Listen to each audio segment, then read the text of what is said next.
Hello, everybody. With Cesar and Pam with cesarandpam.com. You can live the life you've dreamed, a life of freedom. And I'm sorry, I'm wearing my tank top. Pam tells me that I should wear a tank top for this life.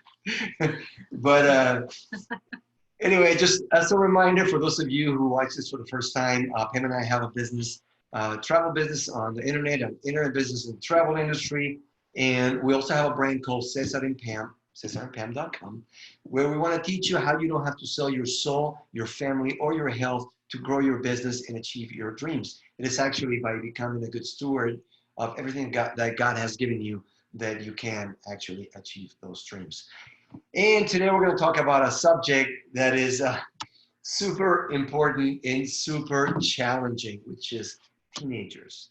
Teenagers at home and teenagers in your business. If you have a business, we have employees. If you have a business, in our case, we have a network marketing business where you have leaders that start growing within the ranks of your organization and they become teenagers at some point. At first they're babies, but then they start maturing and growing up. How do you deal with them? I think, Pam, that we thought we knew how it was going to work for us. Yeah. But we really didn't, because we have 6 kids. You want to tell them about our family? We have 6 kids, and we had a lot of vision for really being involved in our children's lives and creating relationship with them so that when the teenage years came, that we would be like best friends. And I think we were confused about the transition. You know, we really just thought it would happen magically. Naturally. It would just happen, you know, that there would be a point where we had trained them and then they would do everything we had trained them to do on their own, you know, be motivated, and we would have this great relationship all the time.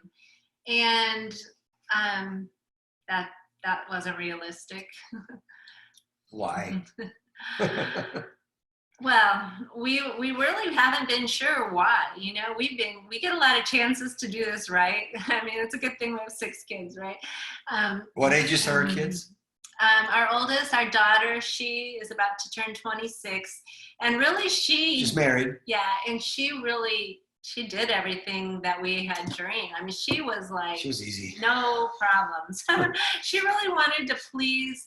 She was self-motivated, just a leader in so many ways. I mean, we've learned so much from her. So we just kind of had that same expectation for our sons. Our oldest son is 23. He'll be 24 this summer. And then we have a 20-year-old at home, a 16-year-old, a 13-year-old, and an 11-year-old who will be 12 this summer. Yeah. So this book that we're going to share with you, it's called Feeding the Mouth That Bites You. I heard the title. Huh? Yeah, I saw someone recommend. There's a podcast with the same title. I definitely encourage you to look it up. The author, Dr. Kenneth Wilgus, he is amazing, and he has a podcast with some moms. But I heard about the book, and at first I'm like, that's so negative. You know, we were just the parents that said, no, when we have teens, our teens aren't going to rebel, and we're going to have this great relationship. And we really, anything that would sound negative, like that title, we're like, that's not going to be our situation. But there's so much wisdom in this book. We have learned so much. Well, because we made so many mistakes. I mean, I wish we had been as realistic as authors like this book and authors like this book are relating. Running the Rapids. Yeah. Right. Dr. Kevin Lehman. So like this one, it talks about some things that I already knew, but it just brought them home. Number one, the teenage years, adolescence, it's an invention of modern Western culture. It didn't exist. The first time it was used, the term was actually coined by Stanley Hall, the father of American sociology or psychology, one of those, I forget, in 1904. And the first time that the term teenager was written on the Reader's Digest was 1941. So think about that. Before that, when somebody turned 13, they were adults. Even if you look at Orthodox Jews, even to today in Hebrew culture, when a kid turned 13, they have a bar mitzvah where they welcome them into adulthood. And from 13 to 19, traditionally, before this, about a century ago, kids were longing to become adults. That's where true fulfillment was, in becoming an adult, in being productive, in starting your own family. And today we live in a culture that has glorified and worships youth in a never-ending time of growing up. So you see a lot of 35-year-olds that they're big men on the outside or big women on the inside, adult women, but inside they're little kids. And especially the men. I mean, the number one user for video games in America, it's men in their 30s. And I'm not saying the video games are wrong, but I think there is a desire to be significant where they are postponing the main things that turn you into an adult, which is one of them being starting a family. And I think there is definitely a transition today, not just physically, but emotionally, intellectually, and we're not preparing our kids to become fully functioning adults today. And our frustration, I think, to begin with the subject of what the solution will be, was that little kids are easy to raise, really, easier than teenagers. Why? Because of the concept of control.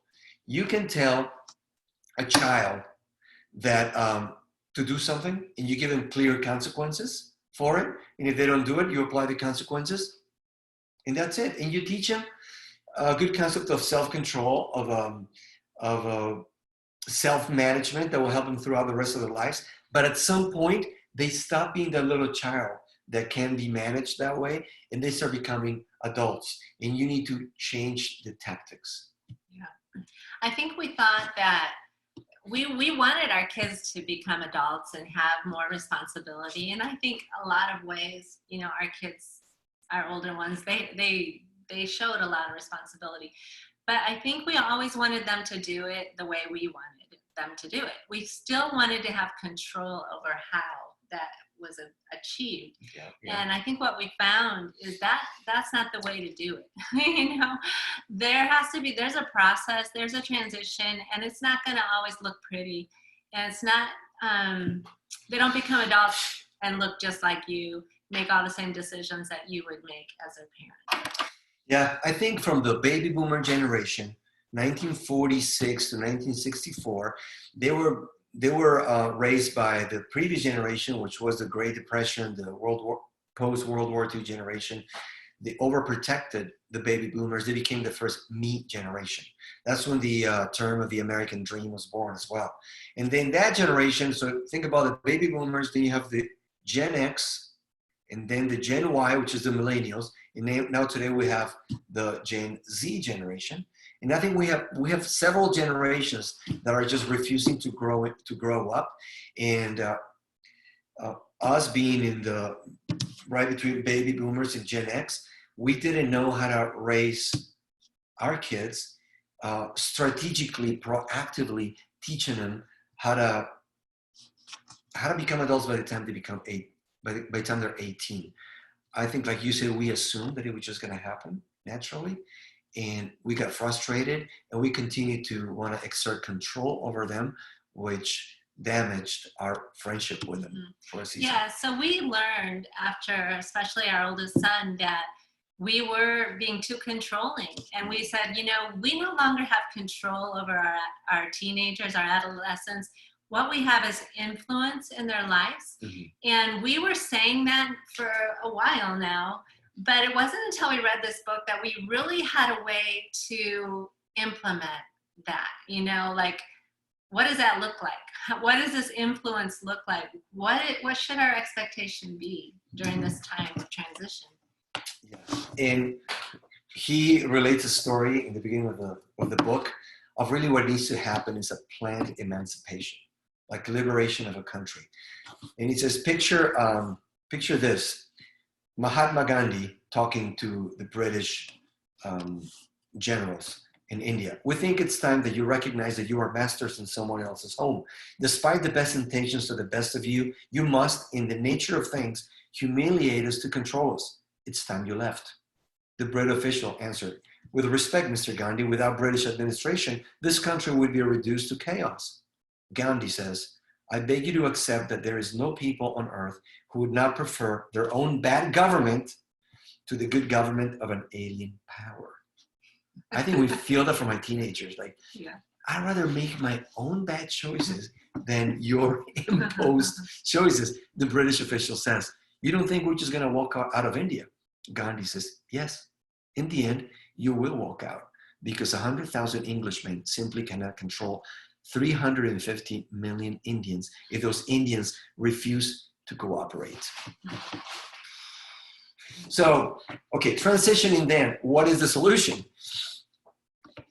The story tells that after 300 years of India being a colony of England, the last Indian viceroy sent by the British Empire to control India was losing control. A revolution was going to start. So they replaced him with Lord Mountbatten, Louis Mountbatten. He came and he took control of India. But instead of saying, I'm here to control you, he came and said, I am the last viceroy from the British Empire over India. I'm here to help you transition into freedom. In India, loved them. Yeah, he said, we're going to relinquish control in an orderly fashion. And that's what we need to do with our teens. We need to relinquish control and figure out a plan, a strategy. And that's what this book talks about. You know, the country, if our teen is the country, you can think of it like a map.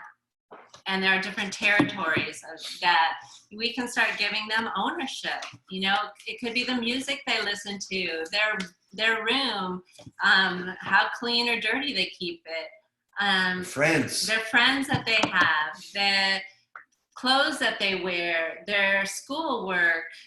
Curfew. And the goal is that all of these things, they would have a complete ownership at least by the age of 18. But you start at the age of 13, giving them control over different territories. And it's not that you just give it all up. You have boundaries. Like if you decided, you know what, I'm not going to nag you about your room anymore. It's yours. You know, you can decide how you want your bedroom, you know, how clean or how dirty. Now, if you would like that control, then with it comes the responsibility of now you're responsible for your own laundry. And it can't affect the rest of the household. If there are bad odors, you know, we're going to make you clean it. But, you know, I'm not going to say anything about how you keep your room. And the trick is that then, you know, you make sure they know how to do their laundry if they haven't already been doing it and helping you, but then you are hands off. You don't rescue them. If they didn't plan ahead, they're about to go to camp for a week and you're not like, this would be me. Hey, have you done your laundry? Remember, you got to pack for camp. You're going to need a whole week's worth of underwear. You know, you don't remind them. You just let them have the control, which means they're going to own any failure.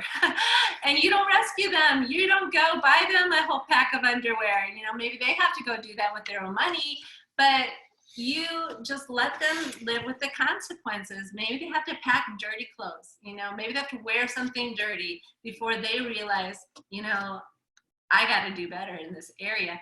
And a lot of times what is amazing is the book says they might come to you then for advice and like, hey, can you help me? Like, I need a system. I'm not doing this very well. I never have clothes when I need them, you know, and they probably come to you for advice, but only if they know that you're not trying to control it. And at that point, you start to become a friend. Yeah. Once you show yourself that worthy of being their friend by listening to them, by allowing them to fail. And like here, it gives an example about the clothes, right? So you don't rescue them. You give them the rules. Hey man, it's your room. I don't care how you keep it. You want to keep it like a pig's pen, it's fine. But if I walk by your room, it can't smell. You got to do your own laundry. That's it. And then and no food in your room. And no food in your room. Or if you notice, you decide the boundaries. Yeah, if you notice their ants collecting, if that's happening, then you tell them, whoa, hey man, I'm sorry, we talked about this, so I'm going to charge you for this month's pest control. So they can come and, you know, control your room.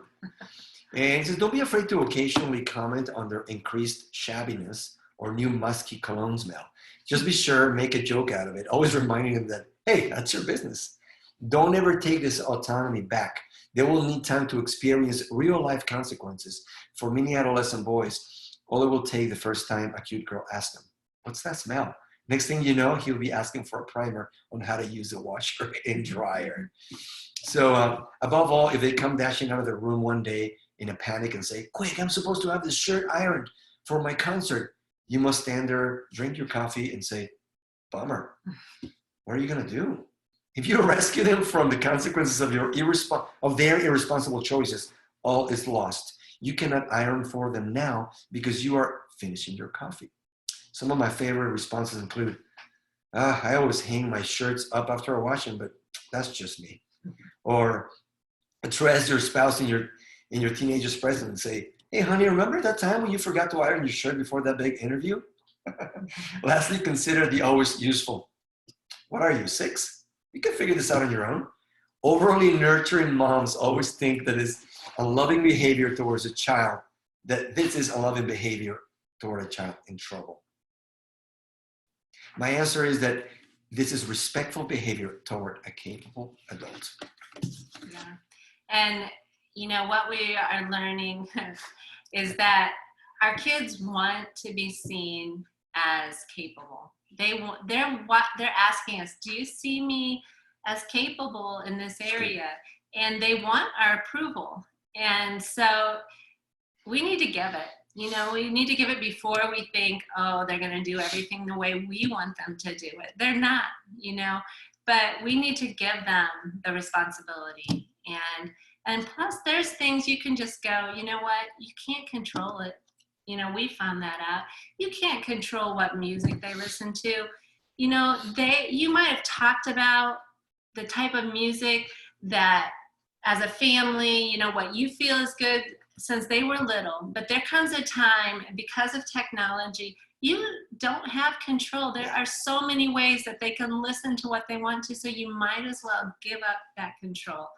And I think that's hard. That's hard to do. It's a hard transition because sometimes, you know, we feel like we know the best thing, you know, we want what's best for them, but they are going to have to want that for themselves.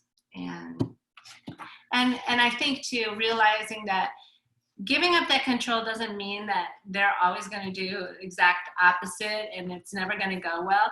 Maybe they will, but maybe they'll do that and then they'll come and they're going to realize and they're going to want to talk about it. You know, hey, I've noticed, you know, that this isn't having a good effect on me, and I'm going to make some changes. Or they might want your advice, you know, what you think about a certain genre of music or person that they're listening to. What do you think? And even when they ask that, it might be hard not to be like, well, you can't listen to it, but you can say, hey, I feel like if I would listen to that all the time, that I would have good thoughts, you know, it would be hard for me, but hey, I don't know, maybe you can control your thoughts. That's for you to decide. At your age, I think you need to decide that. That's another 3 favorite words, at your age. And a concept that I really liked him is the fact that he says we must transition from being a policeman to being a judge. Meaning a policeman is trying to prevent crime, right? It's trying to prevent bad things from happening. When kids are little, that's what we do. We go around and train them, and that's the right time to do it. But when they become teenagers, we're going to start transitioning, and we're going to grow in our leadership and become more strategic. Towards you set up a game that you are not the consequence. You are not going to be the nagging voice that they're afraid of hearing. Actually, that's something really difficult to do because parents, we tend to like to give speeches. That's something he talks about too in the book. Yeah, and we love our speeches, our sermons, but we're just talking to ourselves because they are really not listening. That's not the way to get to their hearts. And as much as we like to hear our own sermons, you know, we got to stop ourselves and wait till they come to us and asking for our advice. Yeah. So lastly, before we transition into the last point, how are we supposed to communicate? Because because the book says we need to replace the control with communication, right? Yeah. How is communication different? Well, I think we let them know that we're not trying to control. So if I have an opinion about their music, it's not that I can't ever share anything. I just let them know. I preface it, hey, you know, it's your decision, it's your music, but doesn't it bother you that they're talking about sexual intimacy? Let's just get it out there. You know, the sex. Does that bother you? You know, because like me, I don't like listening to that. But I mean, I'm not going to tell you that you can't. I don't understand how does that affect you? You know, we can ask questions. If they don't think that we're trying to control them, then they might open up and say, yeah, you know, sometimes I've wondered about that. But, you know, I mean, all my friends listen to it and I don't know, I get kind of a bad feeling. And you can let them sort those things out without you coming in and telling them that it's wrong. What about younger kids? What about them? You have teenagers and you have younger kids.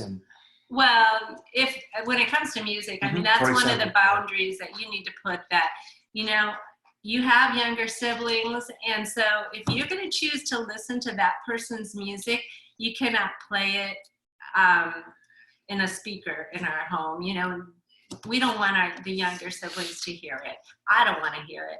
So it can't be played out loud. And if a younger sibling gets a hold of your phone or your playlist and they hear it, you are the one responsible, not them. It's your fault, you know, and there will be consequences. Something that's interesting here, it talks about lecturing isn't communicating. And it says that teenagers actually want to communicate with you, but they're afraid. They won't engage in discussions with you because, number one, sometimes it's hard for them to put their feelings into words. Remember, they're just maturing still. Their prefrontal cortex is still developing. And also, they're afraid that they're going to just be told that they're wrong. Go ahead, you can say something. Well, yeah, just sometimes I think that they might, you know, the reason that they're doing the opposite of what we want them to do is just to have the control, just to show us that you can't control me. So a lot of times if you give them that control, they don't have anything to prove. Now they can do the right thing and they know it was their decision. They just don't want to look or feel like they're only doing it because of you. They really are trying to become their own person. So they're trying to be independent. And sometimes, I mean, we shouldn't ridicule them for doing that. Sometimes they say things that are the dumbest things. but they're trying to feel what it's like to have their own thoughts and their own political ideas. He talks about let them try on different hats. Political ideas, things that you're like, how can you think that? Like, you grew up in this house, you know, like that's exact opposite of everything we believe.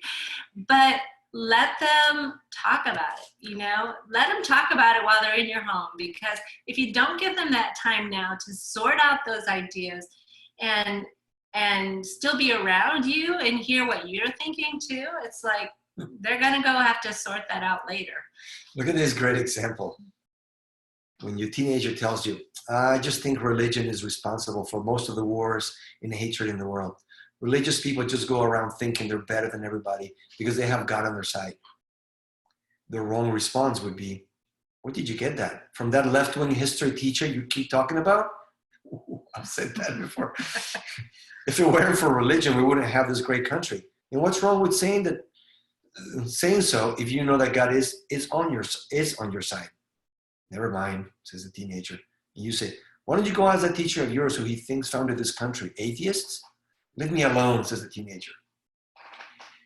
A teenager's cognitive ability to comprehend greater implications is still fairly new to them. Although passionate about their own beliefs, they can still feel rather insecure about them. This leaves them feeling defensive and easily shut down. Parents must be gentle in encouraging their teenagers to discuss their own ideas and beliefs, no matter how off base they may sound. For example, a better way of doing it, I just think religion is responsible for most of the wars and hatred in the world. Religious people just go around thinking they're better than everybody else because they have God on their side. Better to say, I've heard other people say that same thing. Sort of like people just use their absolute beliefs about God to justify their own hatred. Yeah, something like that. I just think history is full of people who justify killing and violence because God told them to. You say, well, you're too old for me to just talk you out of that view, especially since a lot of other people agree with you. I just can't say I agree. And he would say, what do you mean? It just opened up for a discussion, right? So it's basically treating him as you would treat another adult, right? Yeah. And just as a last point, then, I want to mention about what do you do with leaders in your business that are becoming adults, quote unquote. If you have employees, or if you have in our case, a network marketing business, when you sign somebody up and they're brand new and they're babies, right? You feed in, you got to change their diaper. They want your help and direction. You need to give it to them.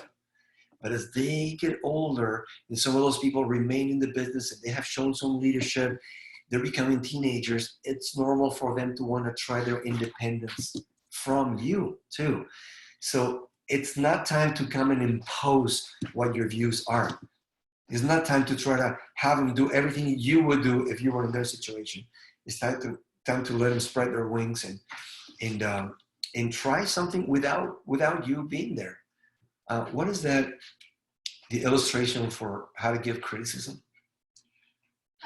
Well, we call it the sandwich, where you first of all say something positive and praise them for something. Then you give them the criticism, the area that they could improve in, one thing. Give them one thing. And then you finish with the other piece of bread. The other sandwich is the positive thing. Yeah. And that just leaves it open. And just as the examples that I mentioned earlier, for them to take it or not take it. Well, and I think it's not taking it personally. It's not like, oh, they don't appreciate all that I've done. They don't respect me. No, it's really, they just they want to know that you respect them. They want to know that you see in them that they can do great things and that they can figure things out. Mm-hmm. Yeah. And I mean, it's happened to me, and we hear it in our business all the time, that I've been saying something to part of my team for years or for a whole year, and they never listened to me, or it's just like they were not really paying attention or think it was that valuable. Or you were giving good sermons to yourself. Yeah, maybe I was just preaching to the choir, right? They were not ready to hear it. And instead of taking offense, what you should do is bring other people that say what you would say, and they may listen to them. I've brought somebody, or listened to somebody, some other leader outside of our organization, and my team was like, man, wasn't that amazing? What a revelation. And I think I've been telling you that for a whole year. But it's not for me to get the credit. What I wanted is for them to get that, right? So it's the same thing with teenagers. Yeah, we want to get our kids around other families, in church, groups of kids that can speak to them and tell them things. We really appreciate the youth pastor at our church because he connects with the kids. Yeah. And I know he's saying a lot of things that we want to say or we think we've said, but they're receiving it from him. Yeah. Positive peer pressure. Realize that you are not the end of it all. You are just a leader. And a leader is not someone who controls, but someone who influences others, as John Maxwell says. So influence grows as they grow up. The way to grow influence is by improving communication and decreasing control. Yeah. And I think that's the beauty that fear comes in, and we think that we're not going to get the communication if we give up the control. But what we're seeing as we try to implement this is the communication does come back. Their hearts really do open up.